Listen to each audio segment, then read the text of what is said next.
मुख्यमंत्री फडणवीस दिल्ली दौऱ्यावर केंद्रीय गृहमंत्री अमित शहांसोबत गृह विभागासंदर्भात बैठक तर शहांसोबतच्या बैठकीनंतर कुंभमेळ्यामध्ये गंगा स्नानाला जाणार असल्याची माहिती।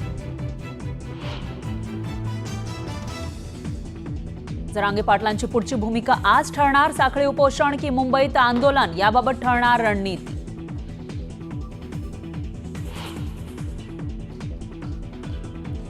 उपमुख्यमंत्री एकनाथ शिंदे आभार दौऱ्याच्या निमित्तानं नाशकात घेणार जाहीर सभा।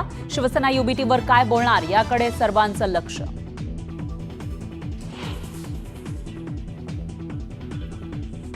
संतोष देशमुख हत्या प्रकरणातील आरोपी सुदर्शन घुलेची सीआयडी पोलीस कोठडी संपणार।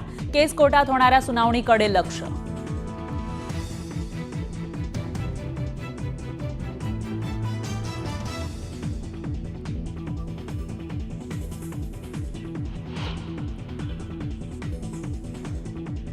₹1 पीक विमा योजनेची फेररचना होण्याची शक्यता। शेतकऱ्यांना किमान ₹100 हप्ता लागण्याची शक्यता।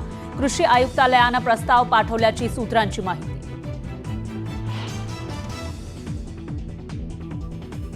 भाडेवाढीचा एसटी महामंडळाला मोठा फायदा। उत्पन्नामध्ये झाली 13% वाढ। पहिल्याच पंधरवड्यामध्ये एसटी महामंडळाला 51 कोटींचं उत्पन्न। पुण्यातील जीबीएस रुग्णांची संख्या 200च्या पार। काल नव्या 2 रुग्णांची नोंद। आतापर्यंत 113 रुग्णांना डिस्चार्ज।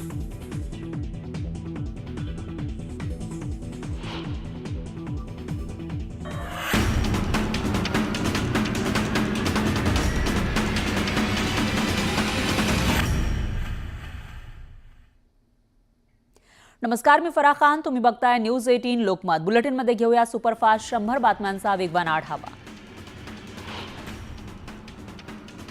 मुख्यमंत्री फडणवीस आज दिल्ली दौऱ्यावर आहेत। दिल्लीतील बैठक आटोपून ते कुंभमेळ्यामध्ये गंगा स्नानासाठी प्रयागराजला जाणार आहेत। दिल्लीमध्ये केंद्रीय गृहमंत्री अमित शहा यांच्यासोबत मुख्यमंत्री फडणवीस यांची बैठक आहे।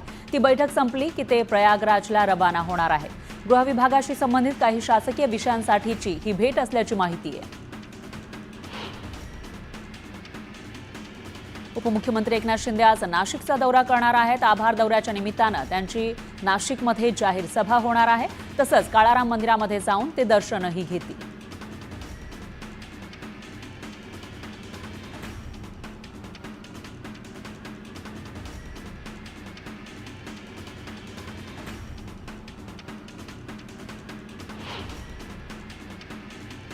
मंत्री धनंजय मुंडेंनी उपमुख्यमंत्री अजित पवारांची भेट घेतली। यावेळी प्रफुल्ल पटेल आणि सुनील तटकरेही उपस्थित होते। या बैठकीमध्ये तब्बल 2 तास चर्चा झाली। शासकीय आणि पक्षीय कामकाजाचा एक भाग म्हणून भेट घेतल्याचं धनंजय मुंडेंनी स्पष्ट केलं। पुणे शहर आणि उपनगरातील वाहतूक कोंडीची समस्या गंभीर झालेली आहे। ती सोडवण्यासाठी आणि वाहतूक सुरळीत करण्यासाठी पायाभूत सुविधांच्या कामांचा वेग वाढवण्यात यावा अशा सूचना उपमुख्यमंत्री आणि पालकमंत्री अजित पवार यांनी प्रशासनाला दिल्या। लाडकी बहीण योजनेमुळे राज्याच्या तिजोरीमध्ये खडखडाट पाहायला मिळतोय। राज्याच्या तिजोरीमध्ये पैसे नसल्यानं आता राज्य सरकारनं आपल्या खर्चात कपात केली आहे। राज्य सरकार 2024-25 या आर्थिक वर्षातील अर्थसंकल्पातील 100% निधी वापरणार नसल्याचं समोर आलंय। तर राज्य सरकारनं विविध विभागातील विविध खर्चावर कात्री लावली आहे। महाराष्ट्रातील रोजगार हमी योजनेचा पायलट प्रोजेक्ट जत तालुक्यामध्ये राबवण्यात येणार असल्याची घोषणा रोजगार हमी मंत्री भरत गोगावले यांनी केली आहे। सांगलीच्या जतमध्ये आयोजित शेतकरी मेळाव्यात त्यांनी ही घोषणा केली। राज्यातील एका ठिकाणचा दस्त अन्य कोणत्याही जिल्ह्यामध्ये नोंदवता येण्यासाठी मुख्यमंत्री फडणवीस यांनी जाहीर केलेला एक राज्य एक नोंदणी ही पद्धत प्रायोगिक तत्वावर मुंबई शहर आणि उपनगर या 2 जिल्ह्यांमध्ये लागू केली जाते। तर येत्या 17 फेब्रुवारीपासून याची अंमलबजावणी होणार आहे। महिनाभरात राज्यभर ही योजना लागू करण्याचा नोंदणी आणि मुद्रांक शुल्क विभागाचा मानस आहे।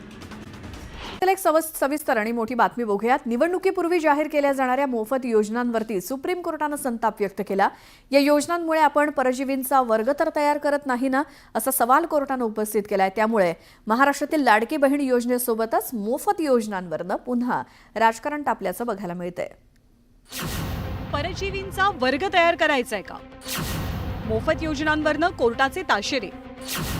लाडकी बहीण योजनेवरती भाष्य। कोर्टाच्या ताशेऱ्यांवरनं राजकारण तापलं. ते सर्वोच्च न्यायालयाने जे निष्कर्ष नोंदवले ते बरोबर आहेत. मैंने ये चुनाव के दरमियान भी कहा था, किसी कोर्ट में जाके भाजपा ये स्कीम्स को बंद करने वाली है. महाराष्ट्रातील विधानसभा निवडणुकीत लाडकी बहीण योजना गेम चेंजर ठरली. बहिणीच्या पाठिंब्यानं महाराष्ट्रात महायुतीला मोठा विजय मिळाला. पण लाडकी बहीण आणि त्यासारख्या इतर मोफत योजनांवरती आता थेट सुप्रीम कोर्टानं निशाणा साधलाय. दिल्लीतील शहरी भागातील बेघरांच्या निवारागृहासंदर्भातली सुनावणी न्यायमूर्ती B.R. गवई आणि न्यायमूर्ती ऑगस्टिन जॉर्ज यांच्या खंडपीठासमोर झाली. या सुनावणीपूर्वी न्यायमूर्ती B.R. गवईंनी निवडणुकीपूर्वी केलं जाणारं फ्रीबीजचं वाटप करण्यापेक्षा बेघरांना समाजाच्या मुख्य प्रवाहात आणण्यासाठी काम करा असा सल्ला सत्ताधाऱ्यांना दिला. न्यायमूर्ती गवई म्हणाले, बेघरांना समाजाच्या मुख्य प्रवाहात येण्यास मान्यता दिली तर ते देशाच्या विकासात योगदान देऊ शकतात. आपण परजीवींचा वर्ग तर तयार करत नाही ना. दुर्दैवाने या फ्रीबीजमुळे ज्या निवडणुकीपूर्वी जाहीर केल्या जातात, लाडली बहन आणि इतर योजनांमुळे लोक काम करायला तयार नाहीत. त्यांना फुकट रेशन मिळतं, काम न करता रक्कम मिळते. वैयक्तिक अनुभव सांगतो, मी शेतकरी कुटुंबातनं येतो. महाराष्ट्रात निवडणुकीपूर्वी मोफत योजना जाहीर केल्यानं शेतकऱ्यांना शेतकामासाठी मजूर मिळत नव्हते. फ्रीबीजमुळे काही राज्य मोफत धान्य देतात, त्यामुळे लोक काम करायला तयार होत नाहीत. लाडकी बहीण योजनेसह मोफत योजनांवरती कोर्टाच्या ताशेऱ्यांचं सर्वसामान्यांनी सुद्धा स्वागत केलंय. ते मी शासनाचा निषेध करतो की ते जनतेला आणि सुशिक्षित बेकारांना आळशी बनवत आहे. काल अशी परिस्थिती होती, शेतकऱ्याच्या घरामध्ये 4-4, 6-6 मुलं असायची. आज कुटुंब नियोजनामुळे एकच मुलावर त्याला ऑपरेशन करावं लागतं. मजूर मिळत नाही आणि मजुराच्या घरी 10-10, 15-15 माणसं असतात. त्याला 1 क्विंटल 1.5 क्विंटल धान्य जर फुकट मिळालं तर तो 50 किलो धान्य खाऊन 1 क्विंटल धान्य मजूरच विकायला आणतो. त्याच्यामुळे शेतकऱ्याचं धान्य पटून राहतं. जर शेतामध्ये कामगारच मिळत नसतील तर आमच्यासारख्या लाडक्या बहिणी नुसत्या काय कामाच्या, कारण शेतात कामगार मिळाला नाही तर शेतात धान्य उगवलं जाणार नाही आणि शेतात जर धान्य नाही उगवलं जाणार तर आपल्याला खायला काय मिळेल. ह्या सगळ्या गोष्टीचा सरकारने पुनर्विचार करावा आणि खरं तर कुठेतरी बहिणी आळशी करतोय का आपण ह्या निमित्ताने, ह्याचा पण विचार झाला पाहिजे. त्याचवेळी सत्ताधाऱ्यांनी देखील कोर्टाच्या ताशेऱ्यांवरती काहीशी सावध भूमिका घेतली. राज्याचे जलसंपदा मंत्री विखे पाटलांनी कोर्टाचं निरीक्षण योग्य असल्याचं म्हटलं. ते सर्वोच्च न्यायालयाने जे निष्कर्ष नोंदवले ते बरोबर आहेत. कारण या सगळ्या फ्रीबीजमध्ये अनेक प्रश्न आहेत. शेतीमध्ये मजूर मिळत नाही किंवा अडचणी आहेत. पण मुद्दा असा आहे की शेवटी त्यासाठी योजना बंद करता येत नाही. त्याला काही वेगळे पर्याय असू शकतात का, की काही त्याला ह्या सगळ्या योजनेतून काय अकाउंटेबिलिटी आणता येईल का, हा एक वेगळा पर्याय असू शकतो. पण मला वाटतं त्याच्यावर एक वायडर डिबेट होण्याची आवश्यकता आहे. लाडकी बहीण योजना आणि इतर मोफत योजनांवरती कोर्टानं ताशेरे ओढल्यानंतर महाविकास आघाडीनं सरकारच्या भूमिकेवर संशय उपस्थित केलाय. याद होगा तो मैंने ये चुनाव के दरमियान भी कहा था कि कहीं ना कहीं किसी कोर्ट में जाके भाजपा ये स्कीम्स को बंद करने वाली है. आज ये पिटिशनर कौन है मुझे पता नहीं, ये सुमोटो है मुझे पता नहीं, लेकिन यही भाजपा का तंत्र है. शायद बिहार के इलेक्शन के बाद और महाराष्ट्र में जो लोकल बॉडी इलेक्शंस है उसके बाद ये जो लाडली बहना है, लाडला भाऊ है, ये सारे स्कीम्स भाजपा ही बंद करेगी, क्योंकि ये भाजपा का मोडस ऑपरेंडी है. सद्यस्थितीत देशातील विविध राज्यांमध्ये मोफत योजना सुरू आहेत.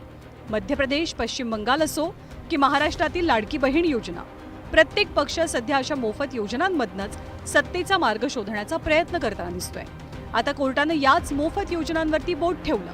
त्यामुळे येत्या काळात लाडकी बहीण योजनेचं नेमकं काय होतं हे पाहणं महत्त्वाचं असेल. Bureau report, news 18 Lokmat.